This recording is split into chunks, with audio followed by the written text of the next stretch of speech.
Hello everyone, मैं हूं नीलम और रसीले फ्लेवर में आप सभी का स्वागत है। किचन के एक से बढ़कर एक कमाल की टिप आज मैं आपके लिए लेकर आई हूं। दोस्तों, अगर संतरों के ऊपर विम बार डालेंगे तो इसका एक अमेजिंग रिजल्ट मुझे प्राप्त हुआ और उसके बाद में एक इतना अच्छा सॉल्यूशन बना जिससे कि मेरे महीने के बहुत सारा खर्चा भी बच गया और घर भी बिल्कुल चकाचक रहने लगा। तो चलिए देखते हैं, वीडियो फटाफट से शुरू करते हैं। जब भी हम संतरे लाते हैं यानी कि ऑरेंज लाते हैं तो हम उनके छिलकों को अक्सर फेंक दिया करते हैं, लेकिन आज के बाद आप ये छिलके बिल्कुल मत फेंकिएगा। आपको इन छिलकों को लेना है और गर्म पानी के अंदर इस तरह से इसको उबाल लेना है, यानी कि 1 गिलास पानी के अंदर इनको अच्छी तरह से उबाल लीजिए। जब तक उबालना है तब तक कि इसका पूरा पीला पानी यानी कि इसके अंदर जो भी सारा कसा है वो पूरी तरह से निकल ना जाए। और अच्छी तरह से इनको बॉईल होने देना है। जैसे जैसे ये बॉईल होंगे छिलके हैं वो काफ़ी पतले हो जाएंगे और इनके अंदर का सारा जो रस है वो बाहर निकल जाएगा। पानी को ठंडा होने देना है और उसके बाद में छिलकों को इस तरह से निकाल लेना है और निकाल करके इसको एक कटोरी के अंदर डाल देना है और इसको हमें छलनी से छान लेना है। इसके बाद में इसके अंदर हमें डाल देना है बेकिंग सोडा और जैसे हमने बेकिंग सोडा डाला, देखिए पानी की खटास की वजह से इसमें पूरी तरह से झाग होने लग गए थे। उसके बाद में इसको छान लेना है जिसके से अच्छी तरह से इसकी सारी गंदगी निकल जाए और उसके बाद में इसके अंदर हमें 2 चम्मच बड़े बड़े विम बार भरकर डाल देना है और अच्छी तरह से इस सॉल्यूशन को कर देना है मिक्स। उसके बाद में सॉल्यूशन को इस तरह के एक बॉटल में भर लेना है, यानी कि स्प्रे बॉटल के अंदर भर लेना है। और दोस्तों, ये जो क्लिंजर बना है ये एक क्लीनिंग के लिए एक बहुत ही अच्छा सॉल्यूशन बन गया है। इससे हम अपने घर की गैस साफ़ कर सकते हैं, फ्लोर साफ़ कर सकते हैं, जो भी गंदगी है, चिकनाहट है वो पूरी तरह से इससे दूर हो जाती है। और इवन गैस के जो बर्नर होते हैं वो भी पूरे साफ़ कर सकते हैं। इससे ये होगा कि अच्छी तरह से इनकी चिकनाई ख़त्म हो जाएगी और अच्छी एक बहुत ही प्यारी सी स्मेल आने लग जाएगी, यानी कि भीनी भीनी खुशबू से हमारी जो रसोई है वो महकने लगेगी। 2-3 मिनट पड़े रखने के बाद में कपड़े से इस तरह से साफ़ कर लीजिए और ये देखिए कितनी अच्छी और चकाचक हमारी गैस है वो बिल्कुल साफ़ हो गई है।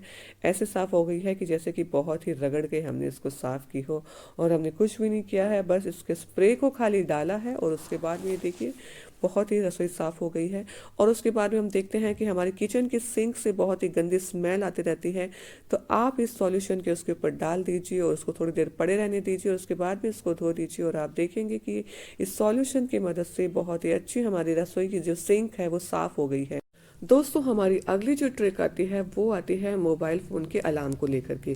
जब भी हम मोबाइल फ़ोन का अलार्म लगाते हैं तो रात को हम लगा के सोते हैं, लेकिन सुबह वो धीमा सुनाई देता है जिसकी वजह से हम वो उठ नहीं पाते हैं क्योंकि हमें वो सुनाई नहीं देता है। तो इसका अलार्म तेज बजे इसके लिए आप इसको एक कांच के ग्लास के अंदर रख दीजिए और थोड़ा सा अपने सोने के स्थान से दूर रखिए।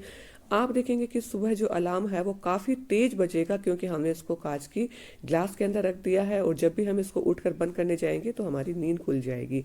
तो आगे से आप ये ट्रिक जरूर इस्तेमाल कीजिएगा। आगे की हमारी जो ट्रिक आती है वो आती है इस तरह के सूटकेस को लेकर के। दोस्तों, एयरपोर्ट पर आपने देखा होगा कि सबकी सूटकेस है वो एक जैसी होती है और कन्वेयर ट्रैक पर जब हम सामान लेने के लिए जाते हैं तो हमें सूटकेस का पता ही नहीं चलता है। तो इसके लिए ज़रूरी है कि हमारी सूटकेस की अलग से पहचान हो क्योंकि वहाँ पर सभी की सूटकेस है वो मिल जाती है।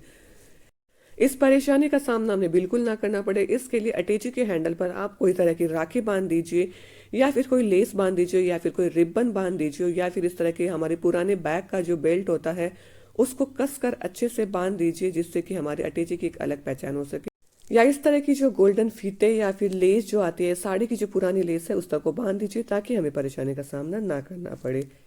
आगे की हमारी ट्रिक आती है दोस्तों डस्टबिन पर थैली को लगाने को लेकर के। आपने देखा होगा कि दोस्तों हम सीधी के सीधे डस्टबिन में थैली इस तरह से लगाते हैं जिससे कि थैली वो अंदर की तरफ चली जाती है और हम वहाँ परेशान हो जाते हैं। तो आगे से आपको इस तरह से थैली बिल्कुल नहीं लगानी है। इसके लिए जो ट्रिक आपको बताती हूँ उसी तरह से आपको डस्टबिन की थैली लगानी है।